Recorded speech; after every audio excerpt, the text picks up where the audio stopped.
नमस्कार। खबरों की खबर में आपका स्वागत है। हिंदुस्तान की राजनीति के चाणक्य कहे जाने वाले अमित शाह ने उद्धव ठाकरे के लिए एक ऐसा प्लान बनाया है कि महाराष्ट्र की राजनीति का आखिरी दुर्ग, उद्धव ठाकरे का आखिरी गढ़, आखिरी किला ढहने वाला है। और यह इंतजाम इतना पुख्ता किया गया है कि उद्धव ठाकरे के हाथ कुछ नहीं बचने वाला। एक तो सत्ता गई, कुर्सी गया, पार्टी गई, सिंबल भी गया और नाम भी चला गया। अब आखिरी दुर्ग, आखिरी किला जो उद्धव ठाकरे को बचाना है, जहां से शिवसेना उद्धव ठाकरे गुट ऑक्सीजन प्राप्त करती है, उसका नाम है बीएमसी। ये जो गुजरात और हिमाचल के चुनाव हो रहे हैं, इसके फौरन बाद जो सबसे अहम चुनाव होने वाले हैं, ये राज्यों के नहीं बल्कि हिंदुस्तान की राजनीति को तय करने वाले दो लोकल चुनाव, एक दिल्ली में एमसीडी जहां केजरीवाल से मुकाबला है, और एक बीएमसी जहां उद्धव ठाकरे को एक सबक सिखाने के लिए अमित शाह काफी दिनों से इंतजार कर रहे थे।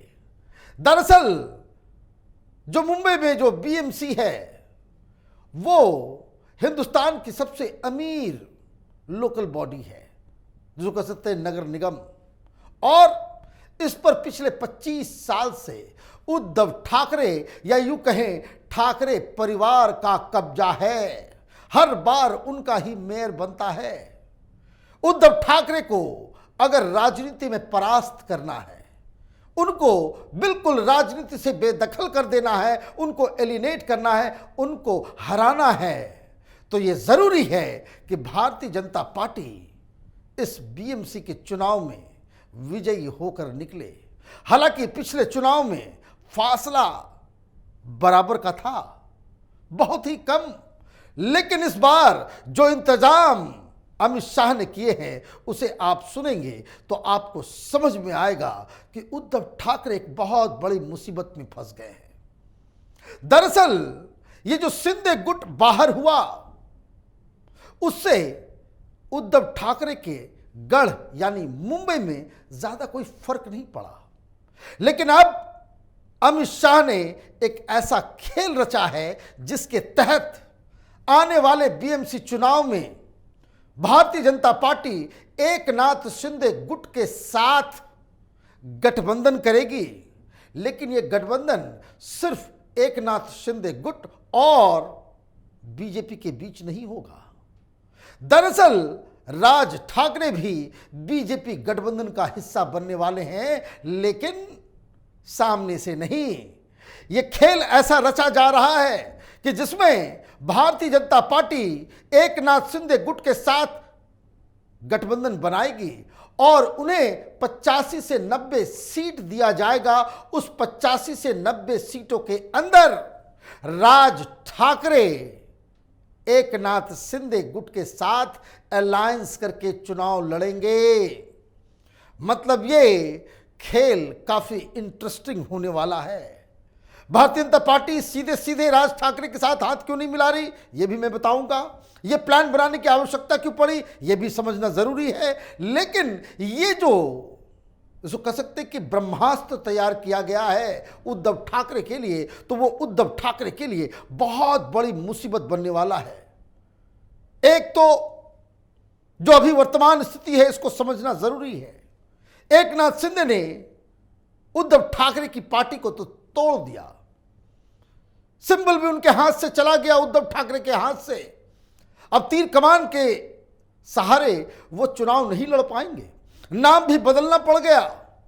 अब इसमें सबसे बड़ी बात जो समझने की ये है कि एकनाथ शिंदे ने उद्धव ठाकरे के 55 में से 40 विधायकों को तो तोड़ दिया, 18 में से 12 सांसदों को भी तोड़ लिया, लेकिन मुंबई को हिला नहीं पाए। शिंदे का गढ़ मुंबई के सरहद के बाहर है, ठाणे, और ये जितने भी विधायक आए हैं वो मुंबई के बाहर के हैं। जितने सांसद भी आए हैं वो भी मुंबई के बाहर के हैं। मतलब ये एक नाथ शिंदे के साथ महाराष्ट्र माइनस मुंबई, उसमें शिव सैनिकों ने तो समर्थन दे दिया, लेकिन मुंबई के अंदर उद्धव ठाकरे का सिक्का अभी भी चल रहा है। कहां से आते हैं वोट उद्धव ठाकरे को? हिंदुत्ववादी वोट और मराठा मानुस का वोट। अब एकनाथ शिंदे की पकड़ मुंबई में नहीं है, पकड़ किसकी है? राज ठाकरे की। अगर शिवसेना कमजोर होती है, उद्धव ठाकरे कमजोर होते हैं, तो वो जो मराठा मानुस, जो बेस वोट है उद्धव ठाकरे का, जो शिवसेना का जो ट्रेडिशनल वोटर है, वो किधर जाएगा? उसके पास क्या ऑप्शन होगा? तो एक राज ठाकरे एक ऑप्शन बनकर उभर सकते हैं। लेकिन राज ठाकरे के पास नाम तो है ठाकरे का, पॉपुलैरिटी भी है। राज ठाकरे जो भाषण देते हैं, लोग उनको बहुत प्यार से सुनते हैं। लेकिन राज ठाकरे की दिक्कत यह है कि उनके पास पार्टी संगठन नहीं है चुनाव लड़ने के लिए, रिसोर्सेज नहीं है। एकनाथ शिंदे वो रिसोर्स लेकर के आएंगे। पार्टी संगठन भारतीय जनता पार्टी देगी, लेकिन भारतीय जनता पार्टी राज ठाकरे से सीधे सीधे इसलिए हाथ मिलाने से बच रही है क्योंकि मुंबई के अंदर नॉर्थ इंडियंस भी बहुत हैं, नॉन मराठी आउटसाइडर्स, और ये चाहे वो गुजराती हो, चाहे वो बिहार से हो, यूपी से हो, ये जो नॉन मराठा वोट जो मुंबई के बाहर, महाराष्ट्र के बाहर से आकर मुंबई में एक बड़ी संख्या में रह रहे हैं, वहां के वोटर हैं, वो भारतीय जनता पार्टी के साथ हैं। लेकिन अगर मनसे के साथ, राज ठाकरे की पार्टी के साथ अगर वो हाथ मिलाते हैं, तो हो सकता है ये वोट बैंक उनके हाथ से छिटक जाए। तो आपने एक ऐसी स्ट्रेटजी बनाई जिससे सांप भी मर जाए और लाठी भी ना टूटे। आप सीधे सीधे राज ठाकरे के साथ हाथ नहीं मिला रहे, लेकिन आपने अपने संगठन और मराठा मानुस के वोट को अपनी तरफ आकर्षित करने के लिए राज ठाकरे को आप सांगठनिक मदद और रिसोर्स की मदद आप देने वाले हैं। और चूंकि एकनाथ शिंदे की पकड़ मुंबई के अंदर बहुत ही ढीली है, मुंबई के बाहर वो तो बेताज बादशाह हैं, लेकिन मुंबई के अंदर इनकी पकड़ इतनी मजबूत नहीं है, और इसलिए उनके पास इतने सारे उम्मीदवार भी नहीं होंगे। तो कहने का मतलब यह है कि मनसे के साथ एकनाथ शिंदे गठबंधन में आए और 50-50 सीट्स, मतलब 40-45 सीटें शिंदे गुट के पास और 40-45 सीटें राज ठाकरे के पास। और मैं आपको बता दूं, ये कोई हवाई बात नहीं हो रही। जो जानकारी मिल रही है कि हर वार्ड के ऊपर सर्वे किया जा रहा है, जहां शिंदे गुट मजबूत नजर आ रहा है, भारतीय जनता पार्टी कह रही है कि आप खुद लड़ो, और जहां पे आपकी पकड़ ढीली है या जहां राज ठाकरे की पकड़ मजबूत है, वहां राज ठाकरे को टिकट दिया जाए। मतलब ये कि तैयारी पहले से शुरू हो चुकी है। और मैं आपको बता दूं, एक जानकारी दे दूं कि जब से एकनाथ शिंदे मुख्यमंत्री बने, राज ठाकरे के साथ 4 बार मीटिंग्स हो चुकी हैं। 4 बार गुप्त मीटिंग दोनों के बीच हो चुकी है। किस चीज के लिए? तो इस बीएमसी चुनाव के लिए। अब उद्धव ठाकरे क्या करेंगे? उद्धव ठाकरे के पास बस एक ही रास्ता है अपने आप को जिताने के लिए, अपने आप को रिवाइव करने के लिए। लेकिन दिक्कत इतनी ज्यादा है कि उद्धव ठाकरे भी पजल्ड हो गए।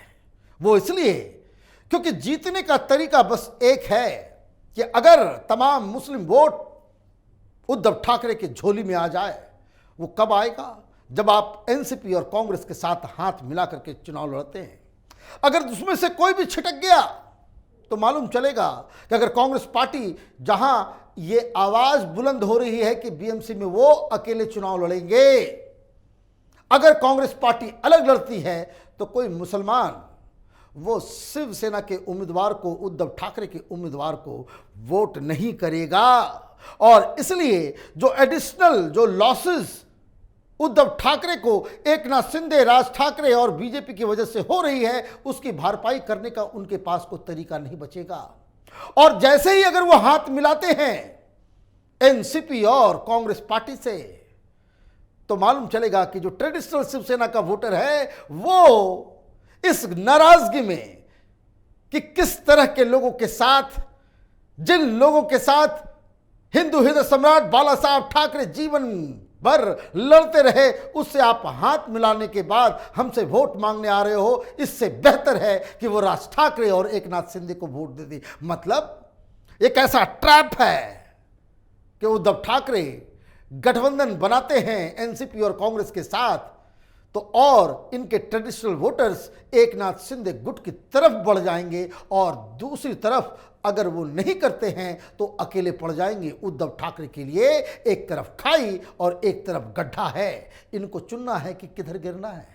अब इसमें एक और महत्वपूर्ण बिंदु कि अगर अपने आप को मजबूत होकर अलायंस में जाकर आप चुनाव लड़ना चाहते हैं, तो कांग्रेस पार्टी और एनसीपी आपको 50% सीट के ऊपर लड़ने तो नहीं देगी।